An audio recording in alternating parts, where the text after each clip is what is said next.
இந்த மாதிரி பாகக்காய் தொக்கு செஞ்சிங்கன்னா பாகக்காய் பிடிக்காதவங்க கூட இதை கேட்டு வாங்கி சாப்பிடுவாங்க. இது பண்ணுறதுக்கு ஸ்டவ் ஆன் பண்ணி கடாய் ஒன்று வச்சு 1 ஸ்பூன் எண்ணெய் விட்டுக்கணும். இந்த எண்ணெயில் சின்ன சின்னதாக கட் பண்ண பாகக்காவை சேர்த்து லைட்டாக ப்ரௌன் கலர் வர வரைக்கும் வதக்கி எடுத்துக்கணும். இந்த மாதிரி பாகக்காவை தனியாக எண்ணெயில் வதக்கிறதுனால பாகக்காவோட கசப்பு கம்மியாகும்.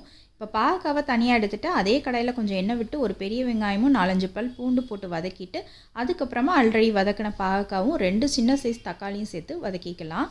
இப்போ இதில் கொஞ்சமாக மஞ்சத்தூளும் ஒரு 1.5 ஸ்பூன் அளவுக்கு தனியாத்தூளும் காரத்துக்கு ஏற்ற மாதிரி மிளகாத்தூள் தேவையான அளவுக்கு உப்பு சேர்த்து நல்லா ஈவனாக மிக்ஸ் பண்ணிவிட்டு இந்த தக்காளி மசிகிற அளவுக்கு ஒரு 2 நிமிஷம் வதக்கி விட்டுக்கலாம்.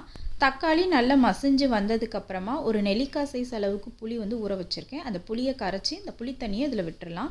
புளி தண்ணி விட்டு மூடி போட்டு ஒரு 5 நிமிஷம் வேக வச்சு எடுத்தோம்னா கொஞ்சம் கூட கசப்பே இல்லாத பாகக்காய் தொக்கு ரெடி ஆயிருங்க. ஆல்ரெடி எண்ணெயில் வதக்கி புளி தண்ணியில் வேக வைக்கிறதுனால கசப்பு